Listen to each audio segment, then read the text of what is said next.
welcome my friends and viewers to this week's episode of Legendlore, where I draw and talk about monsters, characters, gods, and other things from D&D 5th edition, all while giving a small but quickly digestible history about them. Together we'll go over their history within the game, how they're used and depicted in the modern edition, and how you guys can utilize them in your own games. This week we're going to be covering the living fungal folk known as Myconids, otherwise known to common tabletop or RPG players as mushroom people.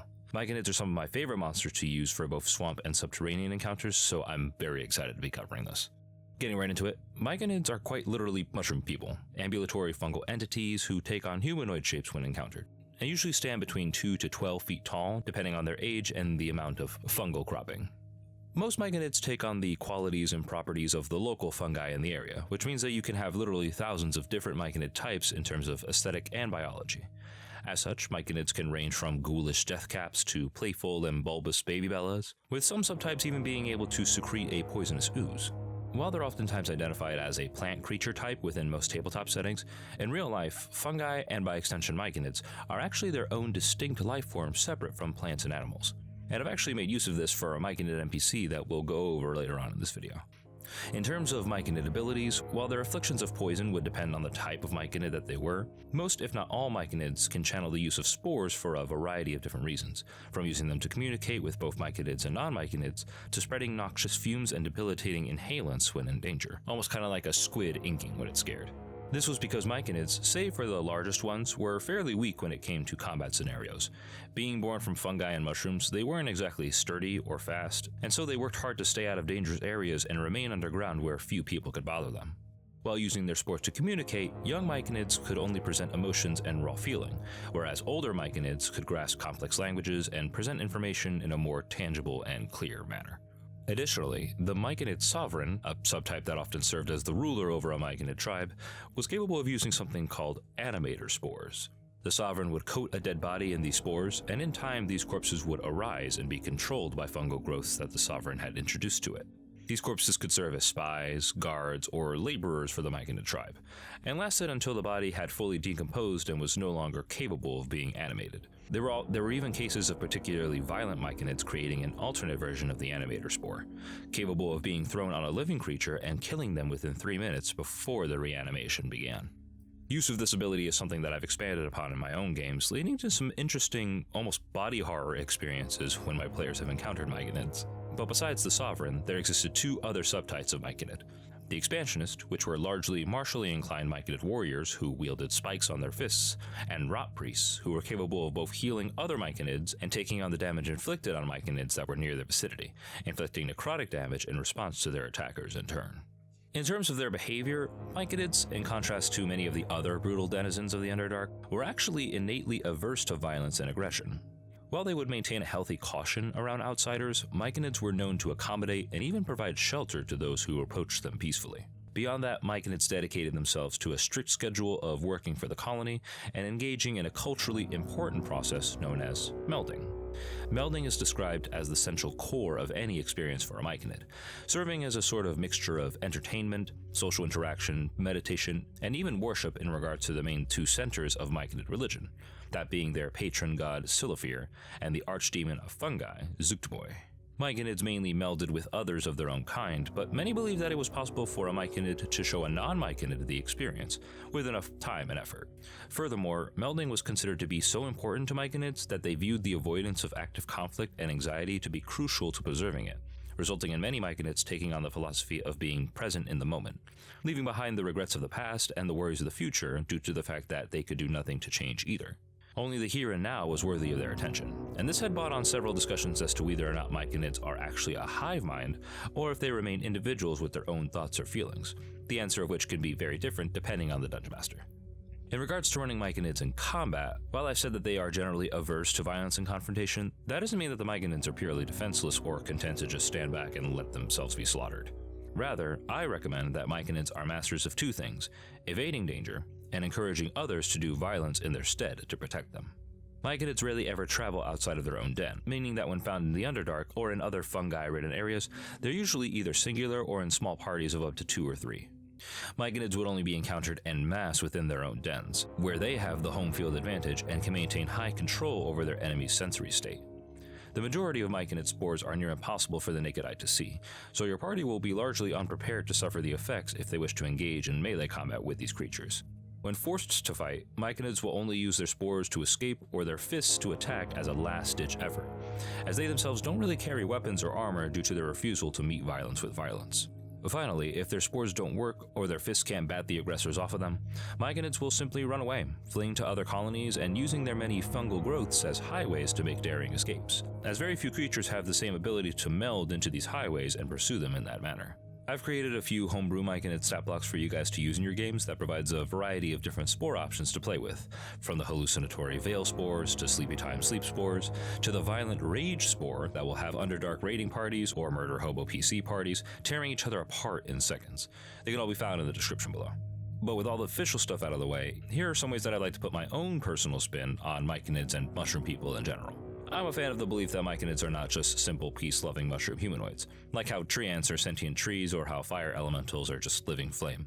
Rather, I like to portray Myconids as largely immobile by themselves, growing on walls in places of decay like normal fungi, but bearing a very distinct and powerful consciousness. The traditional bipedal Myconid that your average adventurer would encounter is not wholly just a mushroom on legs, but a fungi whose presence has overtaken a corpse and utilizes its existing motor functions to travel and spread, exploring the world outside its den or cropping for as long as the body can maintain movement through its machinations. Once the body has rotted to the point that it is completely unusable, the fungi consumes the rest of the nutrients it can and continues growing and spreading from that source. Because of this, my Myconids love to use these corpse vehicles to explore the realm, collecting knowledge and working to encounter other members of their kind in order to exchange their experiences via melding. This also can help explain why they're such a peace-loving and non-violent people, because when someone encounters and cuts down a corpse that a Myconid is piling, they are merely inhibiting the Myconid's journey by preventing it from traversing, rather than actually causing it any physical harm. This also means that Myconids can take on forms that are not purely humanoid, such as overtaking giant spiders, owlbears, and other animals that can be infested and used for travel. Imagine encountering a mushroom dog happily cantering around in a cavern. This, however, can invite aggression to them due to them carrying the visage of a walking fungal-ridden corpse, which can very easily be mistaken for undead. But for druids, rangers, and those who have the ability to communicate through their spores, they will find a kind and friendly presence within the mostly violent and vicious Underdark. These Myconid colonies can range from tiny to sprawling, consuming entire subterranean caverns, and thus having extensive knowledge of almost all the neighboring powers of drow, darrow, and other Underdark species. If your PCs provide the Myconid with some resources or aid, perhaps they'd be willing to share some insight that will provide the party with an advantage against an Underdark foe. Now, in terms of Myconid NPCs and encounters, here are a couple that I've used in my games that I would like to share with all of you, be it for Underdark adventures or for just a bit of variety in terms of character options. First off, we have a personal favorite NPC of mine that I've used, known as the Myconid King. As it is with many creatures, the king did not start as a Myconid. Rather, it originally began life as a powerful beholder operating within the Underdark. As it explored and conquered and gradually encountered more denizens of the Underdark, the beholder found a small cropping of Myconids within the caverns and sensed the subtle sentience that they carried, opting to mentally connect with them. Through this, the Myconids unintentionally melded with the beholder through both their spores and psychic connection, resulting in the beholder being exposed to all manner of ideas, wonders, and a strong sense of community.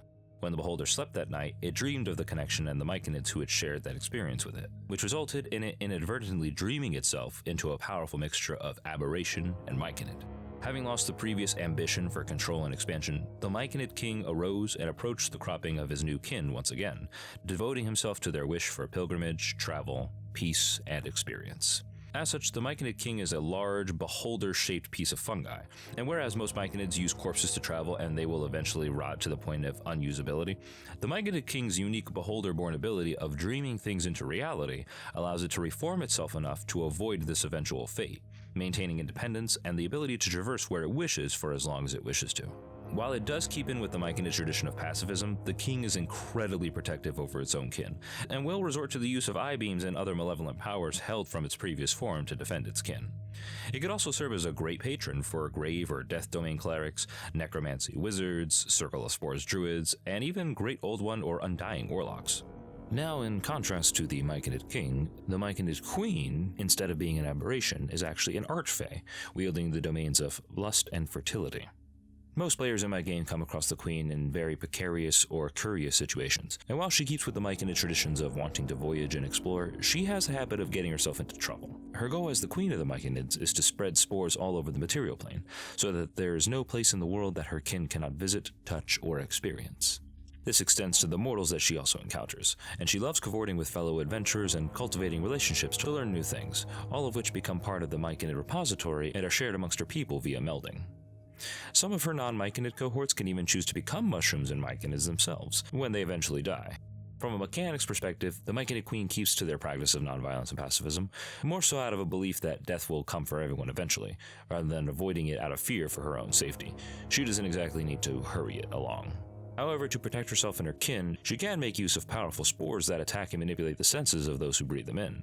Her primary three being the sleep spore, which does exactly what you expect it to, the aphrodisiac spore, which causes mortals to become lustful and indulgent, losing focus in the fight, and the angel of death spore, which conjures horrifying hallucinations that she can control, appearing so real that some people can die via heart attacks from the encounter.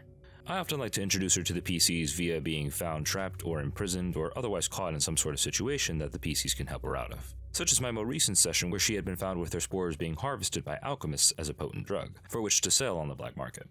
Upon saving her, the Queen can then promise the PCs a single favor that they can use in the future of the campaign, which can go in several different directions due to the tumultuous and chaotic nature of Archfey and their favors. And lastly, for a Myconid encounter, we have the Myconid Garden. If the party is traveling within the Underdark and finds something like a Darrow Conclave or a Drow Undercity, or if they perhaps meet a powerful wizard NPC, the PCs can discover a labyrinthine garden full of Myconids cultivated by those NPCs, who are grown and then harvested for their fungal biology in a way that cattle are bred for meat and milk. This could lead to a variety of interesting role-playing and morality moments, such as the Myconids secretly asking the players for aid in their freedom, or perhaps the PCs can opt to not care and buy powerful elixirs and components from the NPC for their next adventure. The NPC themselves could either be a kind cultivator who grows Myconids until they begin to fall to old age, only opting to collect them then, or they could be vicious and cruel, instead choosing to harvest Myconids at their most potent age, seeing them purely as a resource to be exploited.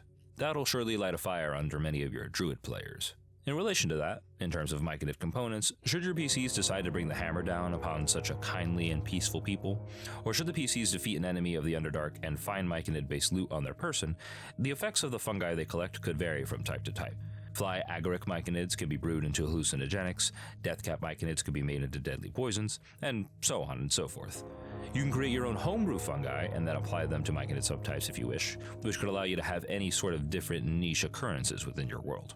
I personally like to employ the glowcap mushrooms from Skyrim as Myconids, having the PCs encounter a harmless, wandering troop of glowing Myconids, who often use their light-bearing secretions to paint glowing signs for outsiders to use to either avoid danger or be misled into traps in order to avoid discovering the Myconids clan. In terms of Myconid magic items, here are a few that I personally believe would relate very well to them, being made directly from Myconids or using some of their iconography and shape. And lastly, for our homebrew magic item this evening, we have the Mycelium Limb.